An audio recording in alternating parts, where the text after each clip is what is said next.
Now, the family of the couple who died in a train accident in Pretoria this week is pleading with Prasa to improve safety on their trains.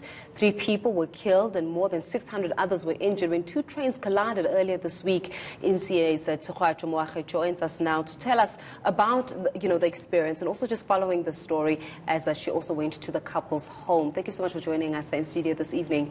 Now, it's one thing to hear the family pleading with Prasa to actually fix the trains, but this is not the first time a plea of this nature has come across. As you'd remember, also we have got Solim Singamga, who also went to Prasa saying, listen guys, the trains have got a signal problem, please have a look at them, please make sure that they've been fixed, and from what we understand, they've not been fixed as yet. So does that mean that the pleas were falling on deaf ears, and as a result, there's 600 people injured and 3 people dead?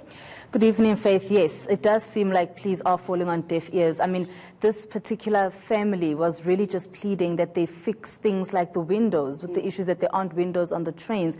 And that is what happened with most of the people that have been injured. As the train fell over, some people were thrown out of the train via the windows. So this family just saying this is going to continue happening until Prasa actually takes this issue seriously and decides to really look into their trains and look at the situations within their trains. As you mentioned, there's a whole situation that happened with the signal. Yeah. Apparently, the one driver was communicating with another driver, telling them about that they can come through, that the one train can move through onto the rails.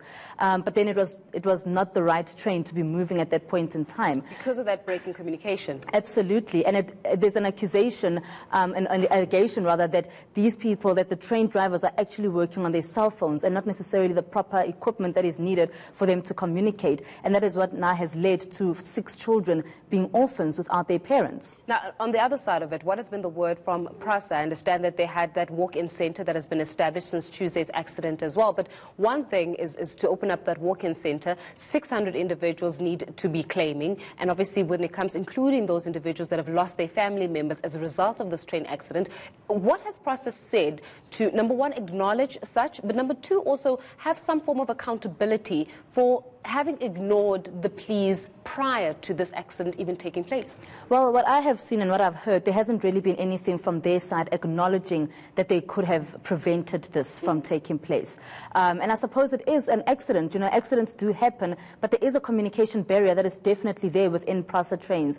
But what the family also mentioned to me is that Prasa has been to their home just to speak to them about how the funeral arrangements are going, because this is a couple and are they going to need all the assistance that they can get. So the Prasa has apparently been to their home just to speak to them about assistance and what they can do to help them at this point in time. But there isn't much that Prasa is saying right now. They have acknowledged that... Have they become more mum in terms of the situation? And you can imagine an accident of this nature, they're trying to lower costs or mitigate costs as much as possible. From what we understand, it's going to cost them over 20 million rand just to get this correct and fixed now that the accident has happened in itself. So one may be expecting them to be on a cost-saving exercise, even though at stake here are people's lives.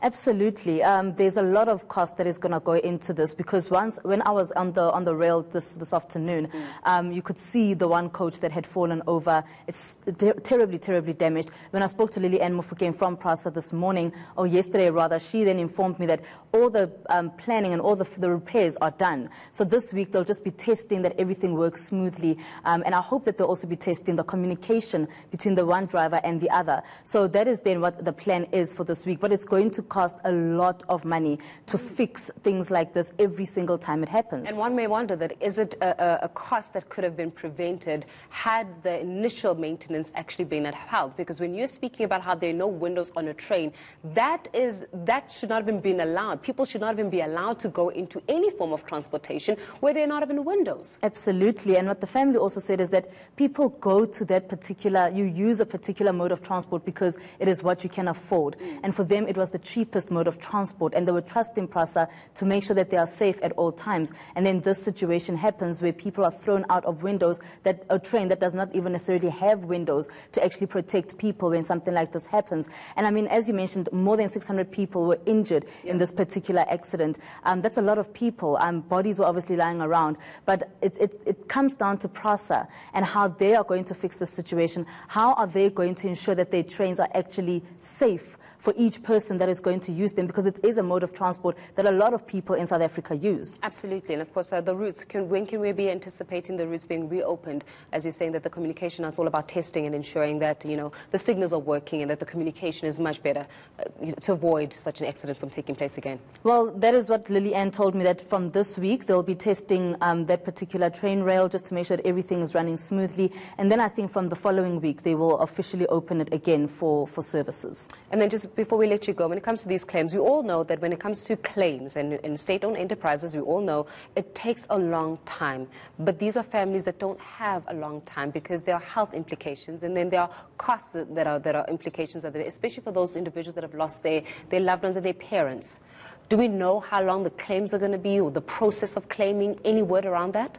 There really hasn't been much word, Faith, about that particular process as to how long. I actually want to also know how long does it take for this process to happen, because these 6 children, 3 of them have been injured. A 3-year-old girl is sitting in hospital with a broken leg. An 18-year-old who's supposed to have started matric this year, started tertiary institution this year, she is now sitting with a scar on her face and an injured leg and arm.